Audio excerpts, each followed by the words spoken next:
It is the election season after all in the southern state of Tamil Nadu.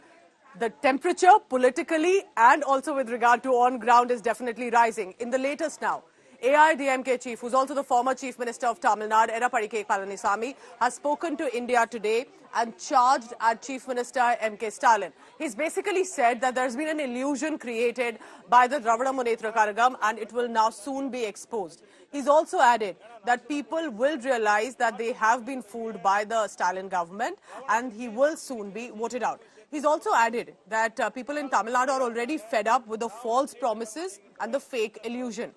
He's assuring and expressing confidence that AIDMK will win 40 Lok Sabha seats in Tamil Nadu and Puducherry. Listen in to what Edappadi K. Palaniswamy said. இவர்கள் ஆட்சிக்கு வருவதற்கு முன்பு பெரிய பிம்பத்தை ஒரு மாய் பிம்பத்தை வெளியிட்டார்கள். மக்கள் கோபத்திலே இருக்கின்றார்கள். தமிழகத்தில் ஒரு எழுச்சி பார்க்க முடியாது. திராவிட முன்னேற்ற கழகம் 3 ஆண்டுகால ஆட்சியில் விலைவாசி உயர்வு, சட்ட ஒழுங்கு சீர்குலைவு, பல்வேறு துறைகளில் லஞ்ச லாவண்ய ஊழல் தலைவிரித்து ஆடுகின்ற காரணத்தினாலே இந்த ஆட்சி வீழ்த்த வேண்டும் என்று மக்கள் கருதுகின்றார்கள். மக்கள் இன்றைக்கு இந்த ஆட்சியில் கடும் கஷ்டத்துக்கு உள்ளாயிருக்கின்றார்கள். நாடாளுமன்ற தேர்தலை சந்தித்தேன். அப்பொழுது ஒரு கூட்டணி அமைக்கப்பட்டிருந்தது. வேண்டுமென்றே திட்டமிட்டு திரு ஸ்டாலின் அவர்கள் ஒரு தவறான விமர்சனத்தை தொடர்ந்து வைத்து பல வாக்குறுதிகளை நாங்கள் ஆட்சிக்கு வந்தால் செய்வோம், நாடாளுமன்ற வெற்றி பெற்றால் செய்வோம் என்று ஒரு பொய் பிரச்சாரத்தை முன்வைத்து அதன் மூலமாக அவர்கள் வெற்றி பெற்றார்கள். இந்த முறை அப்படி அல்ல. மக்களுக்கு அவர்கள் மீது இருக்கின்ற நம்பிக்கை போய்விட்டது. நாடாளுமன்றத்தில் அனைத்து இந்திய அண்ணா திராவிட முன்னேற்ற கழகம் கூட்டணியும் தமிழகத்தில் 39 இடம் ஆண்டு செய்து 40 இடங்கள் வெற்றி பெறுவோம். இடைத்தேர்தல் விளம்போட்டியும் அனைத்து இந்திய அண்ணா திராவிட முன்னேற்ற கழகத்தால் வெற்றி பெறுவோம். Getting us that exclusive is India Today's Pramod Madhav. Pramod, you tell us at this point, because what he says is very interesting. M.K. Stalin is seen as the strong leader in Tamil Nadu, yet EPS says there was this fake promises and illusion that was created by M.K. Stalin that the people fell for, but not anymore. How is he raising the attack against Stalin government?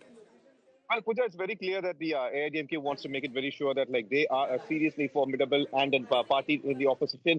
And though various other NDA has decided to quit, and it was actually AIDMK's decision to leave NDA, AIDMK is still strong. That's what EPS wants to prove over here.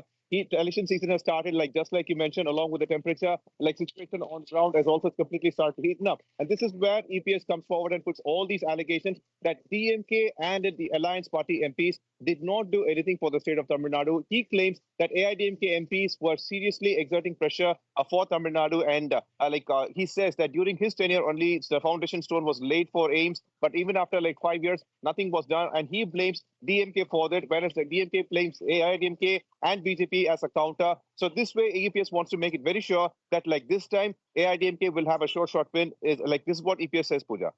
Very interesting. So we'll be tracking all the latest on what the remarks and counter remarks are. Thank you very much for now, Pramod Madhav. And not just EPS. Like I had promised you, this election season, all the top newsmakers are going to be on India Today first.